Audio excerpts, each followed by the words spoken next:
The complete works of Swami Vivekananda, Jnana Yoga, Chapter 2, The Ideal Self of Man, Part 3. This is the whole history of man. Finer and finer becomes the veil, more and more light shines forth. For it is its nature to shine. It cannot be known. In vain we try to know it. Were it knowable, it would not be what it is. For it is the eternal subject. Knowledge is a limitation. Knowledge is objectifying. He is the eternal subject of everything, the eternal witness in this universe, your own self. Knowledge is, as it were, a lower step, a degeneration. We are that eternal subject already. How can we know it? Is it the real nature of every man? And he is struggling to express it in various ways.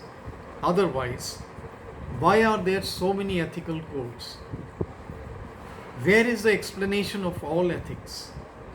One idea stands out at the center of all ethical systems, expressed in various forms, namely, doing good to others. The guiding motive of mankind should be charity towards men, charity towards all animals. But these are all various expressions of that eternal truth that I am the universe. This universe is one. Or else, where is the reason? Why should I do good to my fellow men? Why should I do good to others? What compels me? It is sympathy, the feeling of sameness everywhere. The hardest hearts feel sympathy for others' beings sometimes.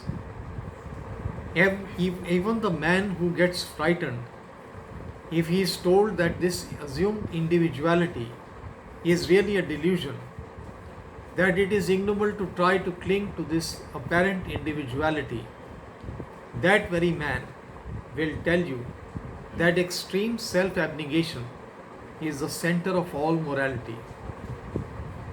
And what is perfect self-abnegation? It means the idea of abnegation of this apparent self, the abnegation of all selfishness.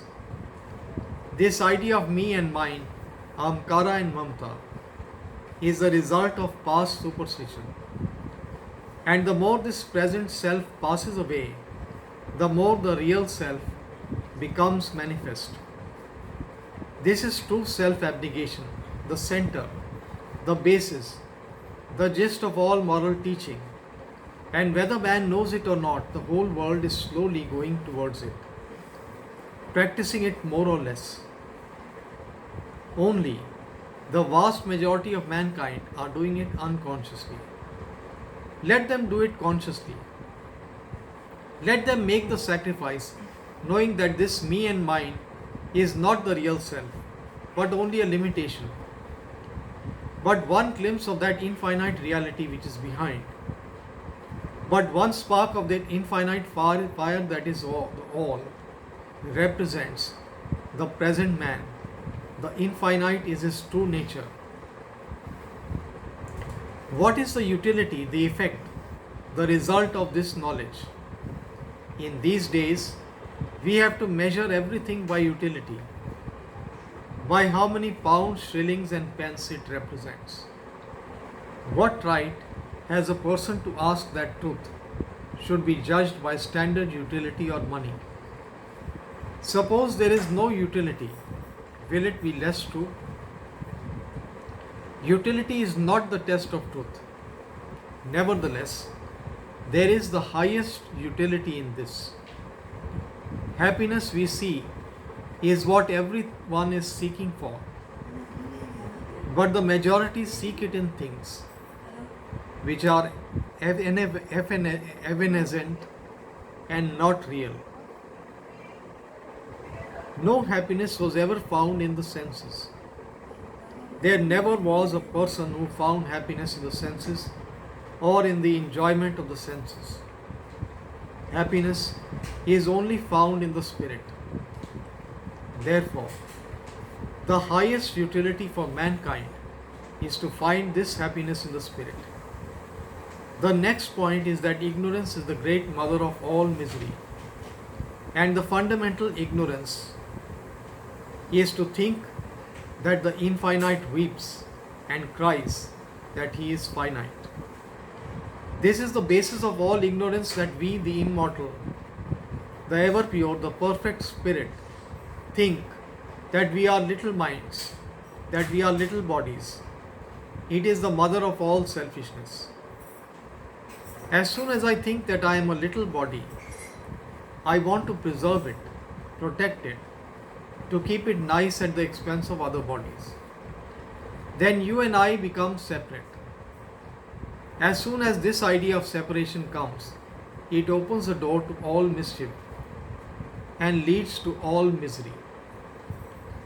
This is the utility, that if a very small fractional part of human beings living today can put aside the idea of selfishness, narrowness, and littleness, this earth will become a paradise tomorrow. But with machines and improvements of material knowledge only, it will never be. These only increase misery. As oil poured on fire increases the flame all the more. Without the knowledge of the Spirit, all material knowledge is only adding fuel to fire, only giving into the hands of selfish men one more instrument to take what belongs to others, to live upon the life of others, instead of giving up life for them. Is it practical is another question. Can it be practiced in modern society? Truth does not pay homage to any society, ancient or modern. Society has to pay homage to truth or die. Societies should be molded upon truth, and truth has not to adjust itself to society. If such a noble truth as unselfishness cannot be practiced in society, it is better for man to give up society and go into the forest. That is the daring man. There are two sorts of courage. One is the courage of facing the cannon, and the other is the courage of spiritual conviction. An emperor who invaded India was told by his teacher to go and see some sages there. After a long search for one, he found a very old man sitting on a block of stone. The emperor talked with him a little and became very much impressed by his wisdom. He asked the sage to go to his country with him. "No," said the sage, "I am quite satisfied with my forest here." Said the emperor, "I will give you money, position, wealth. I am the emperor of the world." "No," replied the man, "I do not care for these things." The emperor replied, "If you do not go, I will kill you." The man smiled serenely and said, "That is the most foolish thing you ever said, Emperor. You cannot kill me.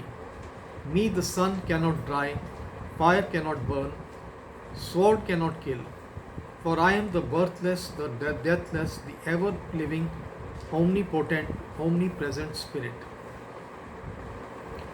This is spiritual boldness, while the other is the courage of a lion or a tiger. In the mutiny of 1857, there was a Swami, a very great soul, whom a Mohammedan mutiner stabbed severely. The Hindu mutiners caught and brought the man to the Swami, offering to kill him. But the Swami looked up and calmly said, "My brother, thou art he," and expired. This is another instance. What good is it to talk of strength of your muscles, of the superiority of the Western institutions, if you cannot make truth square with your society? If you cannot build up a society into which the highest truth will fit? What is the good of this boastful talk about your grandeur and greatness if you stand up and say, "This courage is not practical, is Nothing practical but pounds, shillings, and pence? If so, why boast of your society? That society is the greatest, where the highest truths become practical. That is my opinion. And if society is not fit for the highest truths, make it so. And the sooner the better. Stand up, men and women in this spirit. Dare to believe in the truth. Dare to practice the truth. The world requires a few hundred bold men and women. Practice that boldness which dares know the truth, which dares show the truth in life, which does not quake before death, nay, welcomes death, makes a man know that he is the spirit, that in the whole universe nothing can kill him. Then you will be free. Then you will know your real soul. This Atman is first to be heard, then thoughts about you, and then meditated upon. There is a great tendency in modern times to talk too much of work and to decry thought. Doing is very good, but that comes from thinking. Little manifestations of energy through the muscles are called work. But where there is no thought, there will be no work. Fill the brain therefore with high thoughts, highest ideals. Place them day and night before you, and out of that will come great work. Talk not about impurity, but say that we are pure. We have hypnotized ourselves into this thought that we are little, that we are born, that we are going to die, and into a constant state of fear. There is a story about a lioness who was big with young, going about in search of prey, and seeing a flock of sheep, she jumped upon them. She died in the effort, and a little baby lion was born, motherless. It was taken care of by the sheep, and the sheep brought it up, and it grew with them, ate grass, and bleated like the sheep. And although in time it became a big, full-grown lion, it thought that it was a sheep. One day another lion came in search of prey and was astonished to find that in the midst of this flock of sheep was a lion, fleeing like the sheep at the approach of danger. He tried to get near the sheep lion to tell it that it was not a sheep but a lion. But the poor animal fled at this approach. However, he watched his opportunity and one day found the sheep lion sleeping. He approached it and said, "You are a lion." "I am a sheep," cried the other lion, and could not believe the contrary, but bleated. The lion dragged him towards the lake and said, "Look here. Here is my reflection, and here is yours." Then came the comparison. It looked at the lion and then at its own reflection. And in a moment came the idea that it was a lion. The lion roared. The bleating was gone. You are lions, you are souls, pure, infinite, and perfect. The might of the universe is within you. Why weepest thou, my friend? There is neither birth nor death for thee. Why weepest thou? There is no disease nor misery for thee.